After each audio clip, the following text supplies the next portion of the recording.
Laces out.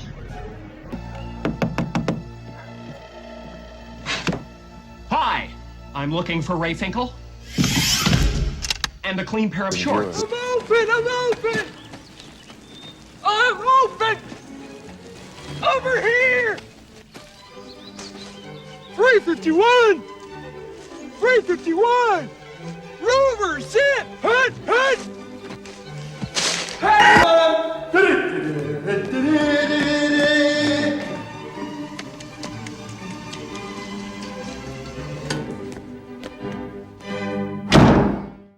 Welcome, everyone, to Week 7 of the NFL and Episode 7 of Laces Out. I'm Matt. I'm Shane. And I'm a Chargers fan that fucking kicks balls out of the end zone, or out of bounds.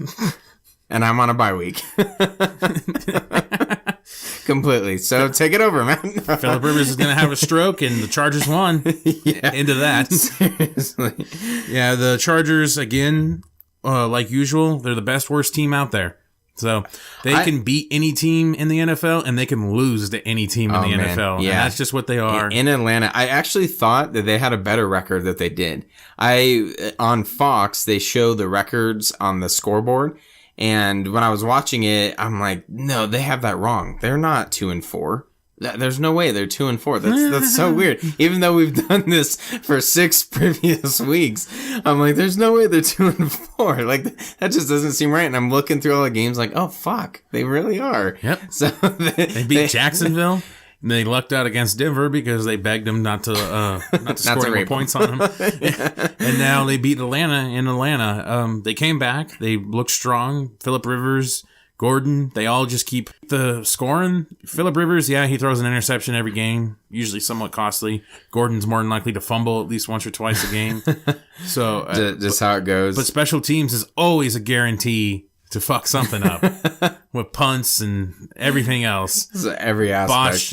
Botched hikes botched holds on the field goal kicks, in other previous games. And Phillip Rivers is about to stroke out on the side because the returner on the Chargers for the kickoff, instead of just letting the ball bounce out of bounds, which would have been a penalty and put on the 40-yard line. Right. He runs in front of it, knocks it back, knocks it out of bounds himself. And so they're stuck like on the 9. Yeah. And Rivers is over there like, no, are you kidding? Not again. Yeah, this time San Diego actually went down early. It was still in the first half, but they went down 27-10. And I did pick Atlanta to win this, mainly because they were at home. They were 4-2 going into this. They've looked good. Matt Ryan and Julio Jones, probably the best fantasy guys out there. Right. But I love seeing them implode. It's so awesome. At home, too. Yeah, it's great. Just the fact that now they're, I think, on a 2-game losing streak, if not 3-game losing streak, maybe. 2 game. And then to go up 27-10 that early, kind of get into prevent mode almost, and just completely screw the pooch, and it gets forced into overtime. I just love seeing it as a Carolina fan. So sorry to any Falcons fans out there that may be listening. He's not sorry. Don't let him lie. Shh, don't call me out. So even though we're going to go a little bit out of order here, and we're going to talk about that barn burner. That fucking mega game. Oh, man, I've been looking forward to talking about this game. It was so exciting to watch. This is what you love football about. This is why you wake up, or stay up in this case, and watch the NFL every Sunday. Yep, exactly. It's Seattle versus Arizona. Fuck. Oh, man. I mean, they could sit there and say, this is a great defensive battle. No, it wasn't. The 2 quarterbacks who wear number 3 decided to only score 3 points at a time in regulation. Like, what the fuck?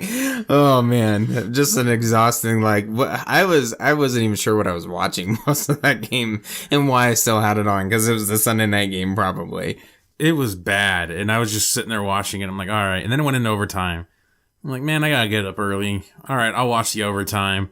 I'm so glad I stayed up for that overtime because that had to be the greatest implosion by both teams that you've ever seen. And when the announcers are just like, oh my God, that's impossible when they're saying that. And it's just talked about as the biggest joke. It was so funny. And Pete Carroll has the most expression on his face for a coach. When the Cardinals kicker missed they show him, and he just looks like he got touched by Jesus. And oh yeah, he makes it seem like that's exactly how we drew it up, boys. Yeah, exactly how we drew it up. Yeah, we planned that from the start. We're awesome. We knew he was going to hit the post. And then when the fucking Seahawks guy missed it, he's in the middle. I think he's even a shorter range than the Cardinals guy. Has almost no interference by the defensive special teams, unlike the Arizona kicker. Yep. Just hooks it. I mean, that was straight out of Ace Ventura. Yeah. When he hooks pretty it much. left. Laces out, motherfuckers. Like, he hooked it so far left. It was like straight out of that shit. I bet Minnesota was wishing that was a playoff game. Yeah. Because they're like, see you fuckers. It happens to everybody. Oh, man. And the look on both kickers' faces were priceless. Yeah. I want that as a poster. Both of them side by side. And I want to hang that up in this room here. I could probably Photoshop it. It was just a nice big fucking poster. 2 feet by 1 foot wide poster. Can't the believe looks it. on their faces right when they miss the kicks. The one guy is just holding his helmet. It looks like he's about to fucking have an anxiety attack. And then the other guy, I literally thought they were going to have to use the jaws of life to get him off the field because he just stood there. Yeah, he just stood there I staring that. at it. Like, why'd you move the field goal post? And like, he was just You like, fucked me. he was like staring that field goal post down like he's about to go stab it. Like, he was Man. I would hate to be the person in charge of putting whichever game as a Sunday night game. I know they moved Carolina and Arizona from a later, I don't know if it was a next Sunday night's game or a later game or something like that. It's an NFC championship rematch, and they moved it because both teams suck, but they decided to leave this one as a Sunday night game. And they're like, oh man, okay, so a division rival, and they scored 12 points. I cannot believe that I popped so hard. I was so excited for 2 missed field goals. I jumped off the couch. For 2 teams you couldn't care less about. I couldn't give 2 shits about, but especially when the Seattle guy, I woke up my girlfriend because I was in the living room and I went, yeah! I was like, holy shit! And just like that was one of the greatest spectacles. Like, man. Even though I'm a Chargers fan and I've seen much dumber fucking losses, even though this was ultimately a draw. Yeah, a tie. Yeah. Ultimately a draw.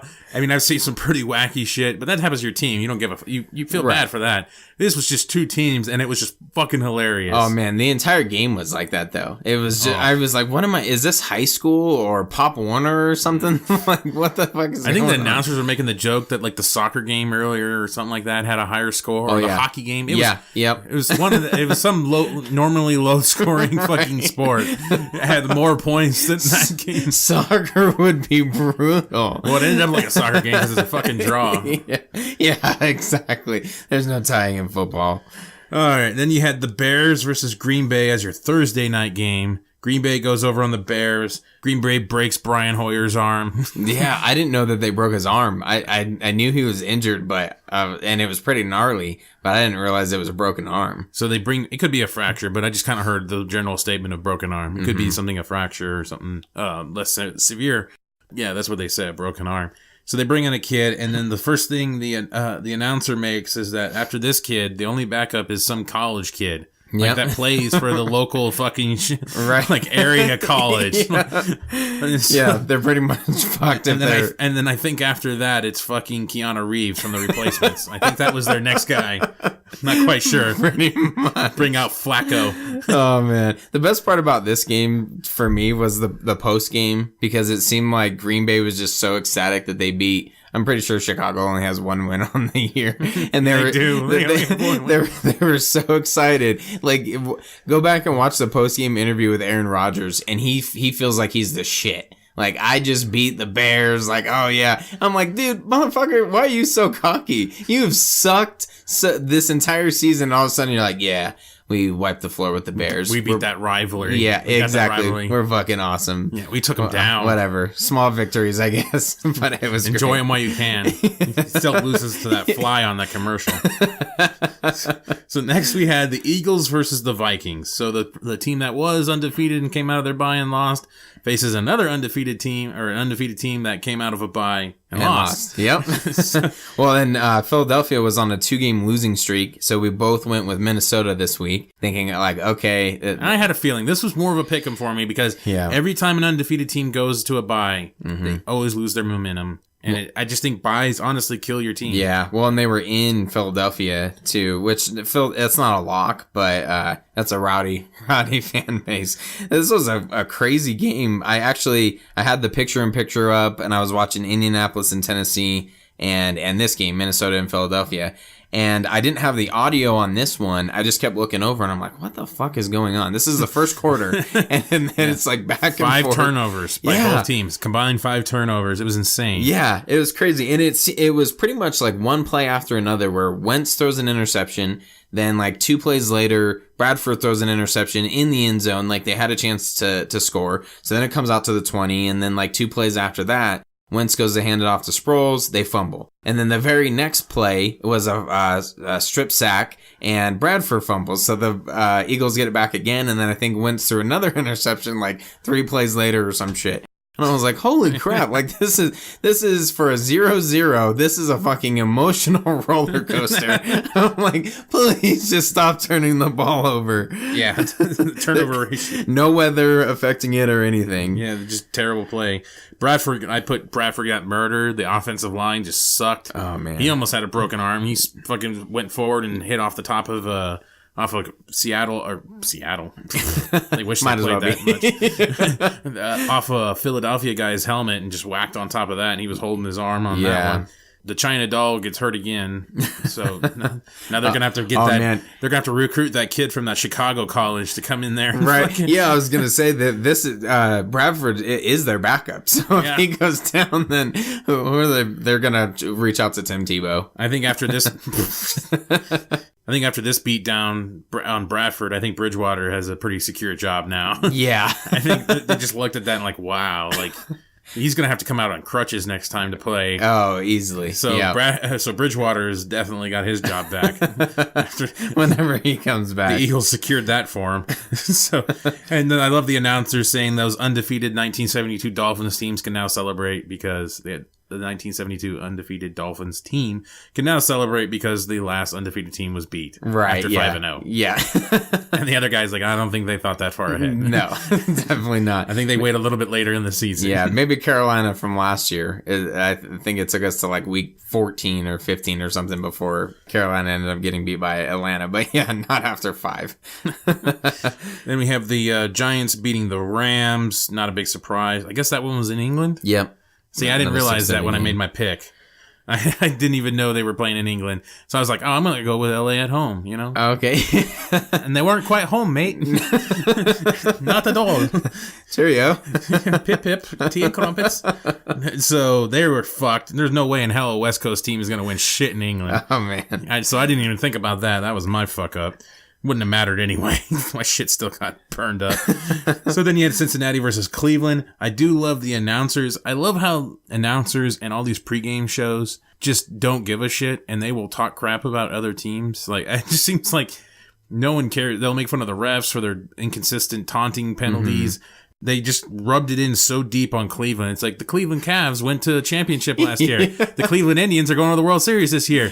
The Cleveland Browns are 0-6. Like fucking, they get a first-round draft pick. And like, it's just like they're just rubbing dirt so hard into them. They made a video package on this. I'm not kidding. They made a fucking video package on this. They paid someone to fucking make a video package on talking shit about the Browns. That's fantastic. So the real good Ohio team actually beat the other Ohio team. Not much of a big thing there. No rivalry. They make it a rivalry, but not much. Detroit beats Washington because Kirk Cousins doesn't know how to walk backwards. He trips. The best part about this for me was Josh Norman got burned on a deep pass, which I was screaming overrated on that.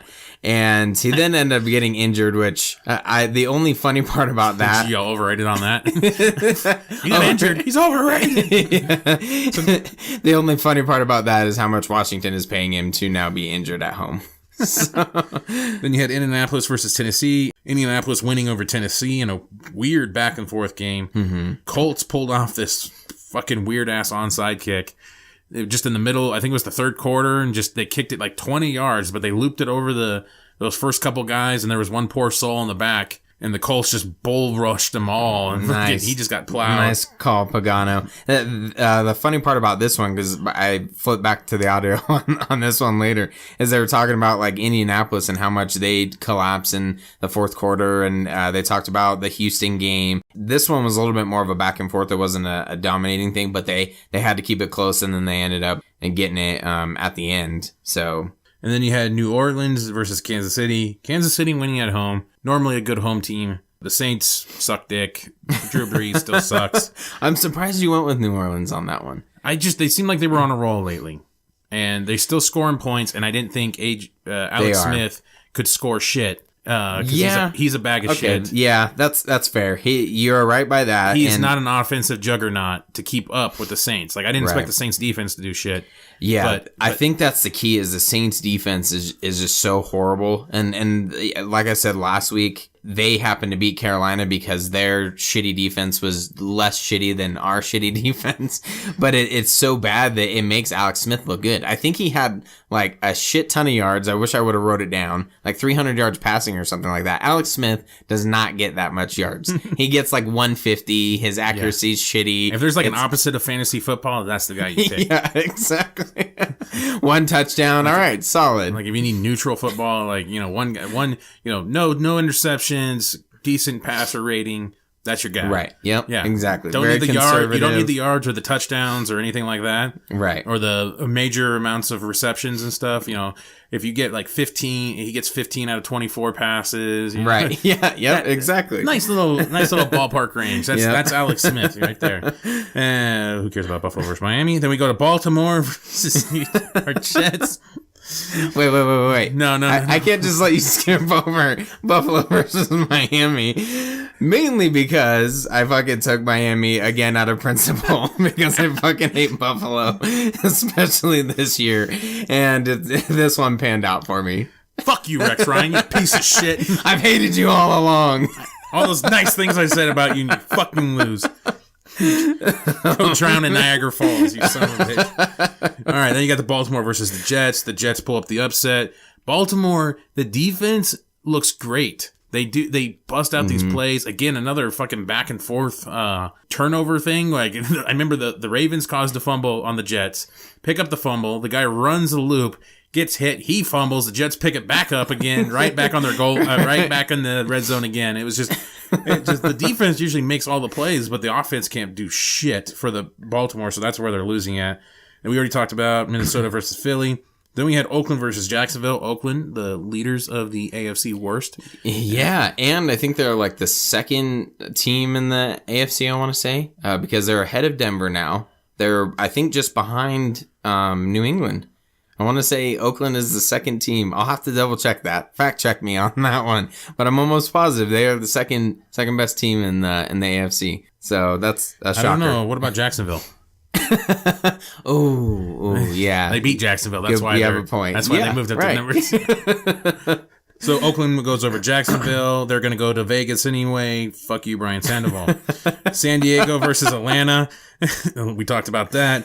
Tampa Bay versus San Francisco. Ooh, yeah. Fuck you so much, San Francisco. I hate you so much. You actually pick them this time. And in that first quarter, they're a one-quarter team. Like, you usually talk shit about the fucking Chargers being able to only play like one quarter. Like, at least they can go a little bit farther. But man, the San Francisco 49ers, if they only played one quarter in the beginning, they'd win every game. Oh, yeah. You watch the highlights on this game, they're dominant as fuck. Yep. And they're looking ballin'. Well, and there was several great passes by Kaepernick, again, early in the game, where he's just threading the needle. I'm like, okay, this is exactly why you take fucking Gabbard out and you put him in. Kaepernick had 80-something yards, 82 yards, I want to say, rushing. But that was pretty much it. That was the highlight of their day. I was looking at the highlights of that game, and you just look at Levi Stadium, brand new built stadium, and it's like almost half empty. Yeah, who's paying for that stadium now? It's not people showing up. The bandwagoners of San Francisco, man, they will not, if they're not winning, they will not be there. and it's going to kill that fucking stadium real fast. Yeah, that's horrible. There's one thing I do want to go back to the Oakland-Jacksonville game. There is one thing I wanted to point out. King, the punter for the Oakland Raiders. Oh, yeah. Now, whether or not you want to fact check us or not, but I'm pretty sure he's the first black punter ever. He has to be. I mean, I'm sure there's a couple guys that have gone out there, like that were receivers and used to be punters or something like that. Yeah. But really, when it comes down to the kicking aspect, it's mainly a white guy thing. The field goal kickers, the punters are always slow white guys. Yeah. Oh, yeah. Very slow, unathletic white guys. Exhibit A, Janikowski. Yeah. That's his counterpart. Yeah, I was going to say, that's as far on the other end of the spectrum as you could possibly get. So the Raiders having this black punter, so he gets a terrible snap, and he just bolts. And I was watching this, and I'm like, holy fuck. He blows past all the linemen, blows past all the fucking defensive players. And I was like, holy fuck. And I thought about it. I'm like, I wonder, is a black punter a secret weapon? No one would expect that. Yeah. No one would expect a punter to be able to run so goddamn fast. And then it started making me think, is that going to be a future requirement? Because now you've noticed that they start, been getting quarterbacks with faster speeds. Like Kaepernick, like Wilson. You got these running quarterbacks lately. All the white guys are like... And I'm starting to think, like, I wonder if people might start leaning towards a punter that has a decent 40. Right. Like, if a punter can run a 4.5, 4.4, I mean, just imagine the deadly, you would have such a deadly weapon. Yeah, and if he can punt well, hey, that's a plus. Yeah, exactly. And if he can punt well, but then you won't have that slow, shitty white guy making a terrible tackle when the guy actually does break free and always gets the fucking penalty because they don't know how to tackle or they get front kicked. Either one.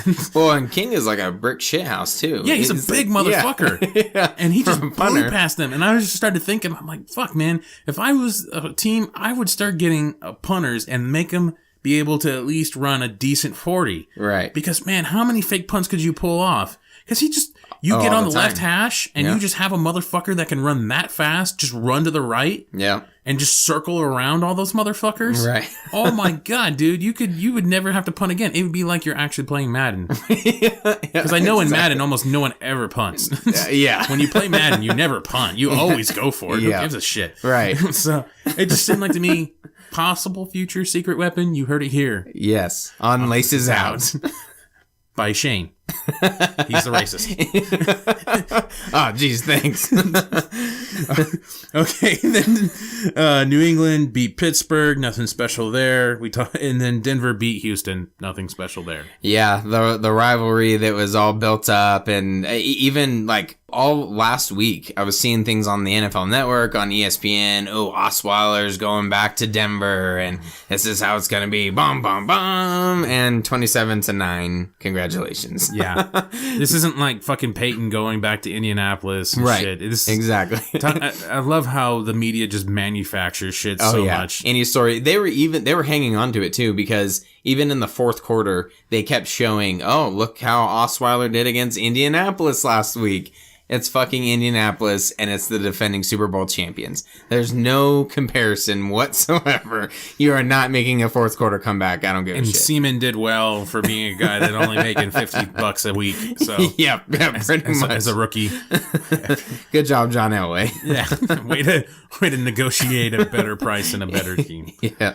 So now we're going to go into our segment, Laces Out. Laces Out is where we pick winners and losers. Shane actually picked some winners this week. Yeah, I think it's like my second winning week. And he beat me for the week. Yeah. I think that's the first time. I think it is. Yeah, because we tied the first week, and after that, it was all downhill. So, for you. Well, I was competing with myself. I had another winning week, but I lost to you. So you made up a lot. You made up some decent ground on this one. We might actually have. No, we don't. But, Never mind. But you went 10-5. Yeah. And I went 7-8. And I like how you guys over that. 7-8. 7-8. Holy fuck, man. I got torched. Like, I tried and I got torched. Like I talked about with the Rams, I thought it was actually a home game. I didn't know they were playing in, when I do these, a lot of except for if I hear that the quarterback might be out or some significant player might be out, is when I start doing some research. But other than that, I just glance at the games and I just pick who I think is going to win. Yeah. So I saw Giants versus Rams and I thought the Rams were at home. So I'm like, nah, go with the Rams. So I didn't even see that I didn't look at the time. I didn't look at anything. Right. So they weren't home. Chip, chip, cheerio. Yeah. This was one of those weeks that I just ended up benefiting from, because most games could have gone either way. Right. Okay, not most games, but there were some games. So I didn't really think that Baltimore was going to lose to the Jets, and there were some other games. Atlanta, San Diego could have gone either way. Ended up being San Diego. So it's, again, just kind of a tough week. We both picked San Francisco. I still think Tampa Bay's garbage, but Yeah. apparently so is San Francisco, even worse. If Seattle kicker wasn't fucking completely retarded, you actually would have went 11-4. Right? Yeah. That's. I know would have gone 8-8. Yay! Not a losing Yeah. record. Wow. Yeah, but the Seattle. I remember I was texting you. I was like, Seattle's it's not doing well, and you're like, it's only 3-3. And I'm like, they're gonna lose. It's not going well. It's a shitty game. So yeah, that was fucking terrible. Oh man, that game, that's gonna go down as one of the worst draws ever. Yeah. Like they always talk about these barn burner draws where the teams are just going back and forth, and Right. it's just garbage. Yeah. I like how Collinsworth was still trying to make it sound like it was a good game. Like, oh, I like defensive battles. It's not a defensive Yeah, exactly. It's a pitiful battle. Right. Well, it was the offense struggling to fucking do anything. It wasn't like dominating defenses who were like lighting up the scoreboard on sacks and interceptions or whatever, causing fumbles. It was just shitty offensive play. Yeah, it was just bad offensive plays, bad kickers. God damn. The those guys' looks will always live on in my head. I will remember that forever. This concludes episode 7 of Laces Out. Make sure you like, share, and subscribe to our YouTube page, and check us out on iTunes at Comic Movie Marks, or Google Play Store on any supported app thingy in that motherfucker. Check us out there at Comic Movie Marks. Yep, and be sure to follow us on all social media. You can follow along with all of our picks and our scores and everything each week. We are on Facebook, Twitter, and Instagram at Comic Movie Marks as well. Yep, follow us on the Instagram, see what we're doing, posting our wins and losses and all our other bullshit that happens on that crap. Yeah. So check that out on our Instagram and Facebook. Yes. Take care now. Bye-bye then. Laces out. Yatch.